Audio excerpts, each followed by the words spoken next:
So today I thought I'd make a video about Dark Souls PvP. This will also be the build reveal because somewhere in this video I'll definitely show my stats since this is my first attempt with Undeath from 2 days ago. More than anything, this will probably just be about my journey of improvement and just relaying to you how to improve in general, just using Dark Souls PTDE PvP as the vehicle for that movement. So, first off, trying things you're not good at versus trying things you're good at. Society will probably try to tell you that you should try to get good at things you're bad at. I don't necessarily agree. I think people confuse trying out things with like serious intent and like those things you're trying out you just have zero talent in, and like getting good at the things you're bad at in a field that you do have talent in, because those are different things. If you are like overall talented in something but you're bad at one thing in that something, then you should just practice that one thing hard, focus on it. But if you're just bad at something overall, in my opinion, you shouldn't try to get good at it exactly. Of course, you can of course do it casually and just try to get a little bit good at it to enjoy it. But if you're serious about improving, you shouldn't try to get good at things you're just overall not talented in, like you just have zero talent in. Everyone has talent in something. If you know that saying about how a fish can't climb a tree but it can swim really well, it's not to say that you should try out things you're bad at. It's more to say that you should focus on the things you're really good at if you want success. Success is the key here. If you don't care about success, you can focus on things you're bad at. But if you want success, you focus on things that you're naturally talented at, and focus on your weak parts in that field. Everyone is talented at something naturally. I don't care who they are. They just have to be. That's just how humans work. People think they're untalented because they focus on fields that they're just naturally not talented at. And this segues into my next point. You should have, if you want to get really good at something, then you should have past skills that translate to it in some way. Like, for example, let's say you're really strong. You can deadlift 500 pounds. Cool, great. So, if you were to then pursue art, you're not guaranteed to be bad at it, but you'd probably have an easier time trying to pursue something else in the strength field, right? So, when me, a speedrunner and challenge runner, just walks into PTDE PvP, I get good extremely fast, both because I'm naturally talented at this sort of thing, and because I have a lot of past experience with Dark Souls PvE. So learning text isn't exactly a new thing to me. Learning in general isn't new to me. So couple that with a lot of free time and like the tenacity to do 16 first to tens in like 9 or so days, then yeah, it isn't extremely there isn't like a code to crack here. It's kind of obvious how I got decently good in a short period amount of time. But those things aren't exactly the only factors. So I play in a pretty unrestricted way. I pretty much just do whatever I want and whatever ideas come to my mind. So I just learned the rules of the game by playing safe for maybe like two of my first matches or so, and then I just started breaking those rules at like every possible opportunity to see what works and what doesn't work. An intuitive style of play will just confuse somebody, and that confusion works a lot in fighting games because you're just mixing people up and trying to catch them off guard. So, what I'm trying to say is, I experiment a lot in my gameplay, and I don't really care about losing. I don't, I don't like not, I don't like have options that I just completely disregard in PTD PvP. I try everything, even mid first to 10, which is basically the ranked mode for PTDE, because I don't care about winning. I would say I only went all out in maybe three first attempts out of my 16 first attempts. And all that would mean like I'm all business, all serious mode. I'm not like experimenting too much. I'm just trying to go for the win and sweat. Just try hard.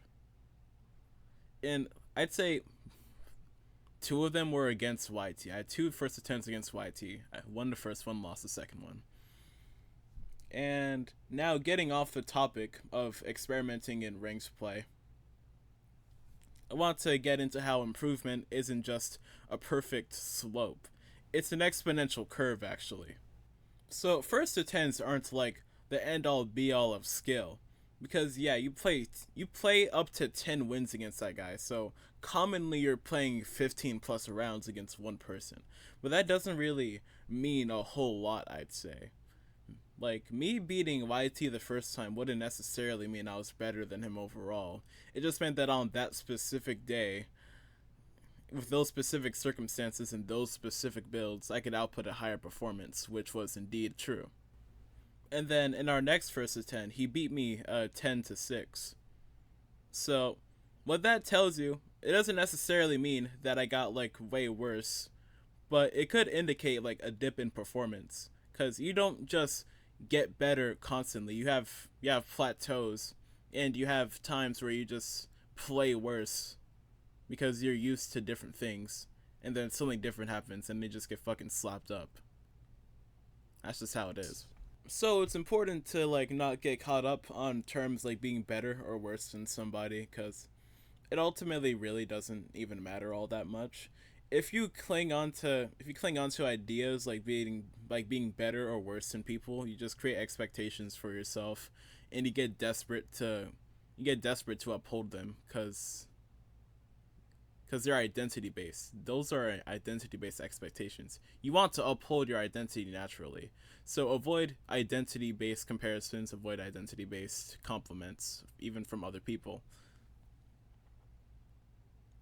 because that just guarantees you'll plateau, because you won't want to experiment and risk like losing to them or being considered worse than them. So they'll eventually just get better than you anyway. So you're just suffering more for the same outcome, which is them being better than you.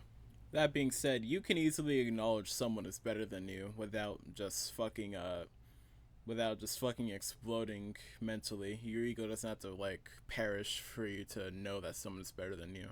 If you come up against an opponent that you know is better than you can treat the fight like a test and experiment more than you normally would. That's also the reason behind my statement of me saying that I haven't actually gone all out in most of my first attempts, because going all out would not improve me as much as experimenting, since I know this opponent is better than me. If I know I'll lose the first attempt, I'll experiment more than if I don't know if I lose or not. So herein lies the dilemma of normally improving at online games. We'll use this as our example. So in online games, you obviously want to play ranked, so you have serious opponents. Playing casual won't improve you as much as playing ranked. So your main issue is mostly going to be worrying about the elo systems in ranked. These are just stupid numbers, basically. They're not really tied to skill at all. They're just indicators of performance. And performance is not skill. Performance is just performance. It ties back into what I said earlier about being able to beat someone in the first attempt but not being better than them. So now that we know that it's not skill, should you even really pay attention to the elo numbers at all? Well, sorta. So if your elo is lower, you know you're performing at a worse rate, but it's not necessarily that your skill has gone down. You're just performing worse, because improvement has dips and slides. It's an exponential curve, not a linear one. An elo system is just another trap to basically breed mediocrity in the modern day, because it's another way to tie Im- it's another like anti-improvement thing that's like tied to it's another anti-improvement thing that's tied to identity. So some people attribute this number to their identity, and when it goes down they feel personally attacked, and this breeds toxicity and other such stuff. Mostly it just makes it so that you don't really improve. It keeps you average. It keeps you mediocre. It keeps you playing safe. There's too many labels. You're not just playing without any burdens on your mind. There's always something occupying your mind, like the thought of losing. The thought of losing doesn't occur to me in the first attempt. I just fucking play. Because the worst case scenario, that being losing, isn't even that bad. It's not bad at all actually. There's actually some sort of glory in losing. So, in short, to summarize this, you basically want to experiment a lot. You want to partake in tasks that are suited to your talents and skill sets, not just fucking try out things that you don't have any talent in whatsoever. Try out things you have talent in and then improve your weak spots in those areas that you have pre-established talent in. Because you will have weak spots in areas you are talented in. But if you remove them, then you'll just be like a fucking god in that field. Ignore ignore tying skill to identity. Ignore identity labels in terms of improvement.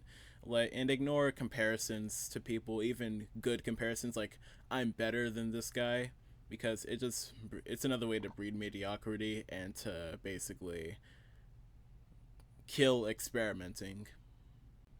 Like if you get told that you're a smart person, then you will want to just uphold the image of you being smart, because now it's turned into now it's turned into an identity label. Instead, you would much prefer to be called a hard worker or somebody that's tenacious. Because if you want to uphold the image of being a hard worker desperately, or uphold the image of being tenacious desperately, there's not really a downside. If you get desperate to do so, then you're just working harder. Sure, it can have some drawbacks if you're like a perfectionist or something, but for most people, you want to stick to compliments like being a hard worker, being tenacious, being ambitious, stuff like that. Basically, if you want to go for like identity based compliments, just make sure that you can't basically self destruct by upholding that identity based compliment, and you're basically good. And if you want to improve at something, you have to like enjoy the process of doing it. You can't have it be a job. It shouldn't turn into a job to just do something that you like. If you hate doing something, then you're just improving at it for like a manufactured purpose. Like if you want to improve at your job, you don't like your job, but you want to improve at it to get more efficient at it so it can be over more quickly, so that you don't get complaints, that sort of thing. Improving should realistically not need to be an essential to your brain. It should just be a thing. Just be there. Not like something that you need to do. And improving based off of peer pressure or like someone else's desire is just half baked.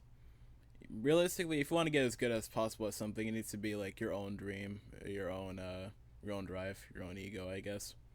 Anything else, you can improve for other reasons, but most other things will just be half baked, in my opinion. I could be wrong on that.